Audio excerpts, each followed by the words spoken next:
Moyo wa Kanisa, mwongozo wa kujifunza Biblia. Tunakuwa kwenye somo ya 11 inayokuwa na kichwa kinachosema pratiquer la loyauté suprême, kufanya uaminifu mkuu wa Kristo. Notre verset clé se trouve dans Ephésiens chapitre 6 verset 9.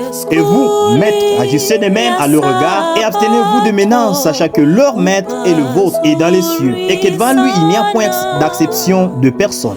Kwa Kiswahili wa Efeso 6:9, nanyi akina Bwana watendeeni wao yayo hayo, mkiacha waogofya, huku mkijua ya kuwa yeye aliye Bwana wao na wenu yuko mbinguni, wala kwake hakuna upendeleo.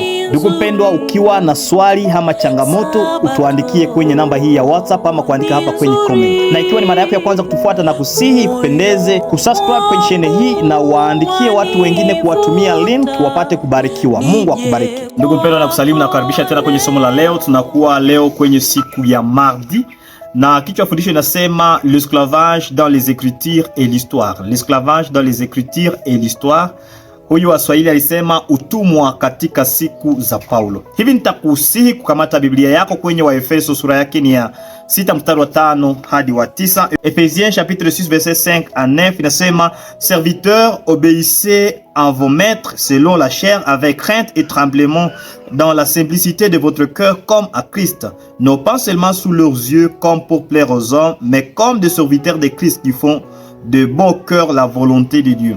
Servez-les avec empressement comme servant le Seigneur et non des hommes, sachant que chacun soit esclave, soit libre, recevant du Seigneur selon ce qu'il aura fait du bien. Je souligne, il y a et vous maîtres, agissez de même à leur regard et abstenez-vous de menaces, sachant que leur maître est le vôtre et dans les cieux, et que devant lui il n'y a point d'acception de personne. Parole de l'Éternel. Wakati wa Paulo, wale watumwa, utumwa wa wakati wa Paulo na wa siku hizi hapa wa nyuma kidogo ulikuwa na katofauti kidogo, kwa sababu ule utumwa wa zamani haukuwa unalenga kabila fulani.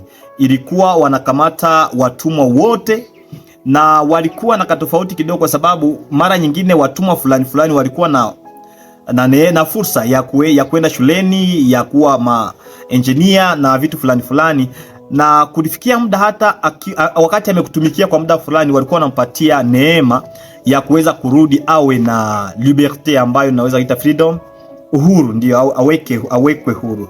Lakini Paulo anapozungumzia hapa kwenye wa Efeso sura yake ni ya 6 mstari wa 5 kushuka pale, anazungumzia wale ambao wote anafikiria watumwa na wabwana wao wote wako kanisani, na wote wanapokuwa kanisani anapenda aonyeshe ya kwamba mtumwa na yule ambaye ni bwana wake wote pamoja wanakuwa na Mungu mmoja ambaye ni Yesu Kristo kuwa Bwana wao wote wawili. Hivi basi wasingalikuwa na tofauti.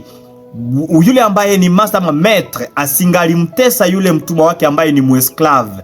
Wote kwa pamoja wangaliishi katika umoja, wanapofurahiana, wanaposikilizana, wanapojua wote ya kwamba hata kama kuna mtumwa wa mwingine, lakini Yesu Kristo ndiye Mungu wa watu wote, na sio kwamba ni Mungu wa wametre tu ama wa bwana tu, sio kwamba anawaonea watumwa, ni Mungu wa watu wote. Kwa huo wakati wa metre ama wa bwana walikuwa na cheo cha juu sana kuliko wale watumwa, na walikuwa wanawatesa sana watumwa wao, lakini Paulo anakumbusha kwamba wale ambao ni watumwa ni lazima wawe na waishi maisha mazuri sawa sawa na wametre wao.